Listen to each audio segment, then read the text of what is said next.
রাত গভীর হচ্ছে ঢাকার বুকে। জুলাই আগস্টের সেই রক্তস্নাত দিনগুলোর পর এই শহর এখন এক অদ্ভুত শান্তিতে শ্বাস নিচ্ছে। কিন্তু আজ রাতে ঢাকার প্রতিটি ড্রয়িং রুমে, চায়ের দোকানে আর স্মার্টফোনের স্ক্রিনে চোখ আটকে আছে হাজার মাইল দূরের একটি শহরের দিকে। শহরটির নাম নয়াদিল্লি। যে সাউথ ব্লক গত 15 বছর ধরে বাংলাদেশের ওপর ছড়ি ঘুরিয়েছে, যে সাউথ ব্লক একটি রক্ত পিপাসা স্বৈরাচারকে অন্ধের মতো সমর্থন দিয়ে দেশের মানুষের বুকের উপর জগদ্দল পাথর হয়ে চেপে বসেছিল, আজ সেই সাউথ ব্লকের নিজের ঘরেই দাউ দাউ করে জ্বলছে আগুন। ঢাকার মানুষ আজ অবাক বিষয় দেখছে প্রকৃতির বিচার কতটা নিখুঁত এবং মহাজাগতিক হতে পারে। যে মোদী সরকার একদিন বাংলাদেশের ছাত্র জনতার আন্দোলনকে সন্ত্রাস বলে আখ্যা দিয়ে স্বৈরাচারী হাসিনাকে টিকিয়ে রাখার চেষ্টা করেছিল, আজ তাদের নিজেদের রাজপথেই আছড়ে পড়েছে সেই একই ছাত্র জনতার সাইক্লোন। ভারতের রাজপথে আজ কোনো প্রথাগত রাজনৈতিক দল নেই। সেখানে নেমেছে লাখ লাখ তরুণ জেনজি প্রজন্ম, যারা নিজেদের নাম দিয়েছে ককরোচ জনতা পার্টি বা আরশোলা জনতা পার্টি। তারা ভারতের বেকারত্ব, পরীক্ষার দুর্নীতি আর ফ্যাসিবাদের বিরুদ্ধে এক চূড়ান্ত লড়াইয়ে নেমেছে। আর এই তরুণদের রুখতে নরেন্দ্র মোদী যা যা করছেন তা দেখে বাংলাদেশের মানুষ আক্ষরিক অর্থেই হাসছে। কারণ মোদী আজ ঠিক সেই ভুলগুলোই করছেন যা তার পরম মিত্র শেখ হাসিনা কয়েক মাস আগে ঢাকার রাজপথে করেছিলেন।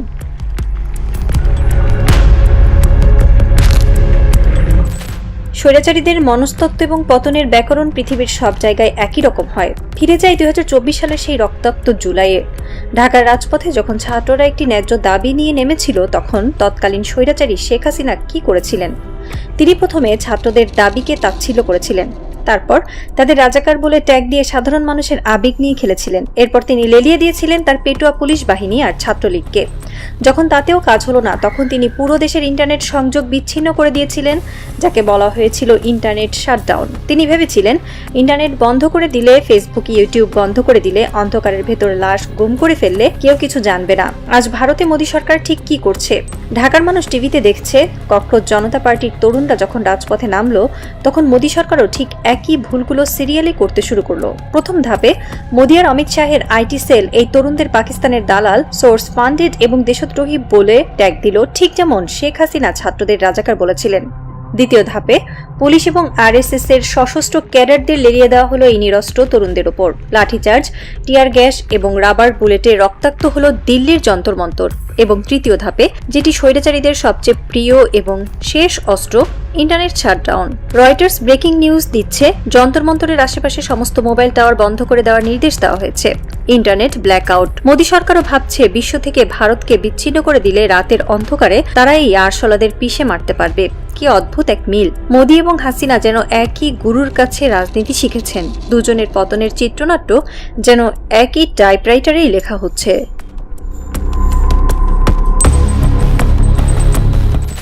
স্বৈরাচারীরা একটা জিনিস কখনোই বুঝতে পারে না, বন্দুকের নল দিয়ে কখনো একটি জাগ্রত প্রজন্মকে দাবিয়ে রাখা যায় না। শেখ হাসিনা যখন আবু সাইদের বুকে সরাসরি গুলি চালিয়েছিলেন, তখন তিনি ভেবেছিলেন বাকি ছাত্ররা ভয়ে ঘরে ফিরে যাবে। কিন্তু তিনি বুঝতে পারেননি আবু সাইদের ওই দুই হাত প্রসারিত করে দেওয়ার দৃশ্যটি পুরো বাংলাদেশের 18 কোটি মানুষের ভেতরে এক সুপ্ত আগ্নেয়গিরির বিস্ফোরণ ঘটিয়েছিল।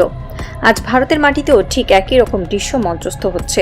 ককরোচ জনতা পার্টির তরুণরা পুলিশের বুলেটের সামনে থেকে পালাচ্ছে না। তারা আরশোলা নামটা এমনি এমনি নেয়নি। তারা বোঝাতে চাইছে পারমাণবিক বোমার তেজস্ক্রিয়তা যেমন আরশোলাকে মারতে পারে না, তেমনি মোদির কোনো কালা কানুন বা পুলিশি জুলুম এই জেনজি প্রজন্মকে দমাতে পারবে না। দিল্লি রাস্তায় যখন পুলিশ প্যালেট গান বা ছড়রা গুলি ছুড়ছে, যখন 19 বছরের একটি তরুণ ছেলের চোখ চিরতরে অন্ধ করে দেওয়া হচ্ছে, তখন এই তরুণরা নিজেদের স্মার্টফোনের ক্যামেরা অন করে সারা বিশ্বকে দেখাচ্ছে মোদী সরকারের আসল চেহারা। হাসিনার পুলিশ যেমন ওয়্যারলেসে বলেছিল, স্যার একটা গেলে আরেকটা আসে, যায় না। আজ দিল্লির পুলিশও হয়তো তাদের কন্ট্রোল রুমে ঠিক একই বার্তা পাঠাচ্ছে, স্যার এই আরশোলাদের তো মারা যাচ্ছে না, এরা তো ভয় পায় না।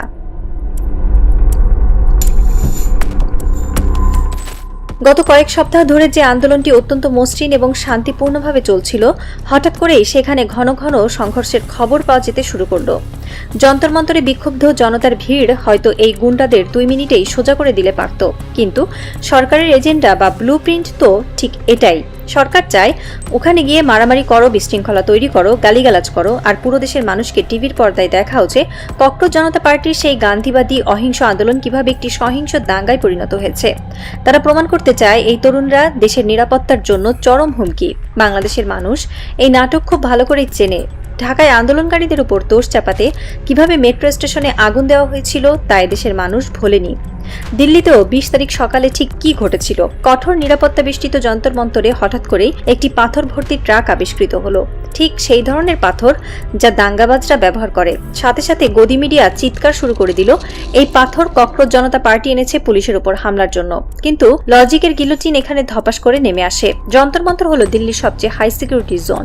সেখানে এত সিসিটিভি ক্যামেরা, এত আর্টিফিশিয়াল ইন্টেলিজেন্স প্রযুক্তি, হাজারো পুলিশের চেকপোস্ট, এত সব পার হয়ে একটি পাথর ভর্তি ট্রাক সেখানে ঢুকলো কিভাবে? দিল্লি পুলিশ আজ পর্যন্ত এই প্রশ্নের কোনো উত্তর দিতে পারেনি। এর ঠিক 3 দিন পর 23 তারিখ রাত 2টোয় দিল্লি পুলিশ নিজেই একটি দুমড়ে মুচড়ে যাওয়া ভাঙা গাড়ি এনে যন্তর মন্তরে ফেলে রেখে যায়। ককরোচ জনতা পার্টির দাবি, এই গাড়িটি ইচ্ছাকৃতভাবে সেখানে রাখা হয়েছে যাতে পরদিন সকালে ছাত্রদের উপর ভাঙচুর এবং পাথর ছোড়ার মিথ্যা অভিযোগ চাপানো যায়। 23 তারিখ সকালে যন্তর মন্তরের আশেপাশের 16টি বন্ধ মেট্রো স্টেশনের সংখ্যা বাড়িয়ে 17টি করা হলো। রাজধানীর 17টি মেট্রো স্টেশন বন্ধ, খোদ সুপ্রিম কোর্টের পাশের স্টেশনটিও বন্ধ করে দেওয়া হলো। এর মানে কি?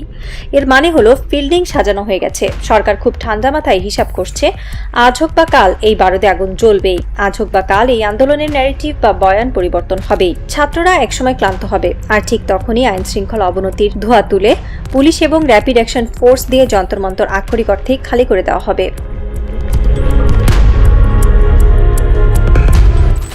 সত্যি বলতে কি, যন্তর মন্তর থেকে ছাত্রদের হটিয়ে দেওয়া পুলিশের জন্য মাত্র 5 মিনিটের কাজ। তারা এটা অনেক আগেই করতে পারত। কিন্তু সরকারের একটা বড় সমস্যা আছে। মোদী সরকার নিজেদের মাদার অফ ডেমোক্রেসি বা গণতন্ত্রের মাতা বলে দাবি করতে খুব ভালোবাসে। আন্তর্জাতিক বিশ্বে তাদের এই মেকি গণতন্ত্রের মুখোশটি তার খুব প্রিয়।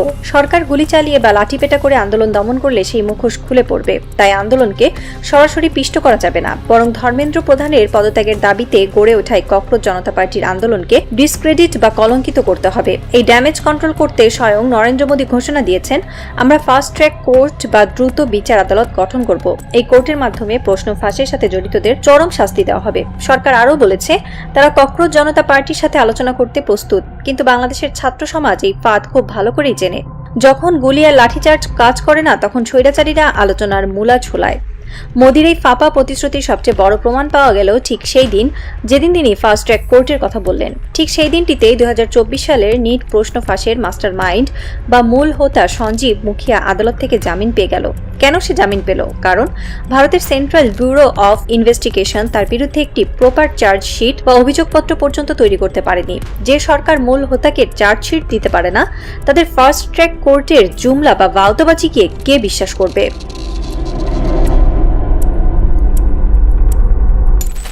বাংলাদেশের মানুষ যেমন তাদের দালাল মিডিয়াগুলোকে বয়কট করেছিল, আজ ভারতের জেনজি প্রজন্মও সেই একই কাজ করছে।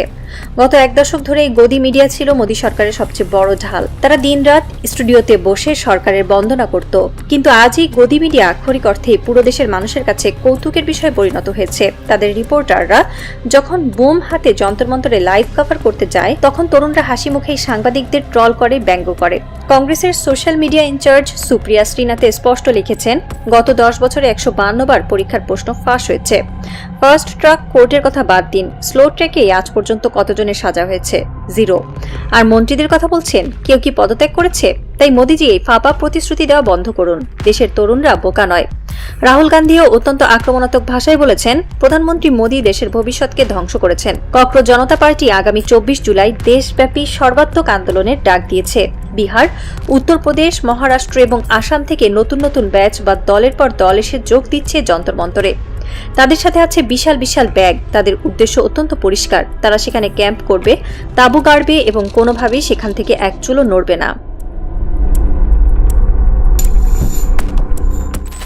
ঢাকার মানুষ আজ টিভিতে দেখছে কিভাবে একটি পরাশক্তির অহংকার তাদের নিজেদেরই রাজপথে ধুলো হয়ে মিশে যাচ্ছে। সাউথ ব্লকের কর্তারা হয়তো তাদের শীতাতপ নিয়ন্ত্রিত ওয়াররুমে বসে সিসিটিভি ক্যামেরায় দেখছেন যন্তর মন্তরের সেই লাখো তরুণের মুখ। তাদের কপালে জমছে বিন্দু বিন্দু ঘাম। তারা হয়তো ভাবছেন, পুলিশ দিয়ে টিয়ার গ্যাস দিয়ে তারা আরো কিছুদিন নিজেদের মসনদ টিকিয়ে রাখবেন। কিন্তু তারা বুঝতে পারছেন না, তারা এমন একটি টাইম বোমার উপর বসে আছেন যার টাইমার অন হয়ে গেছে। একটি রাজনৈতিক এবং মনস্তাত্ত্বিক থ্রিলার আজ তার সবচেয়ে চরম এবং শ্বাসরুদ্ধকর ক্লাইম্যাক্সে এসে দাঁড়িয়েছে। দাবার বোর্ডে জেনজি প্রজন্ম তাদের কিস্তিমাতের চালটি অত্যন্ত নির্ভুলভাবে চেলে দিয়েছে। ঘড়ির কাঁটা এগোচ্ছে। আন্তর্জাতিক রাজনৈতিক বিশ্লেষকরা যখন ঢাকা এবং দিল্লির এই চলমান আন্দোলনকে আতশ কাচের নিচে ফেলছেন, তখন তারা অন্তত 11টি অদ্ভুত মিল খুঁজে পেয়েছেন। ইন্টারনেট শাটডাউন, পুলিশের গুলি, দালাল মিডিয়া বয়কট, বিরোধী দলের সমর্থন, সবকিছু মিলে গেছে। এখন শুধু বাকি আছে 12 নম্বর পয়েন্টটি। 12 নম্বর পয়েন্টটি কি ছিল বাংলাদেশের ক্ষেত্রে? 12 নম্বর পয়েন্টটি ছিল একটি চূড়ান্ত আলটিমেটাম এবং এক পরাক্রমশালী স্বৈরাচারের মাত্র 45 মিনিটের নোটিশে দেশ ছেড়ে পলায়ন। আজ ভারতেও সেই 11 নম্বর পয়েন্টটি রানিং বা চলমান। যদি মোদী সরকার এবং বিজেপি এই পরিস্থিতি ঠিকমতো সামলাতে না পারে, যদি তারা জেদের বশে আরো বেশি তরুণদের রক্ত ছড়ায়, তবে খুব শিগগিরই ভারতের রাজপথ থেকে একটি মাত্র দাবি উঠবে, মোদী গদি ছাড়ো। সাসপেন্স এখন তুঙ্গে। আগামী কয়েকটা দিন ভারতের ইতিহাসের জন্য অত্যন্ত নির্ণায়ক হতে যাচ্ছে।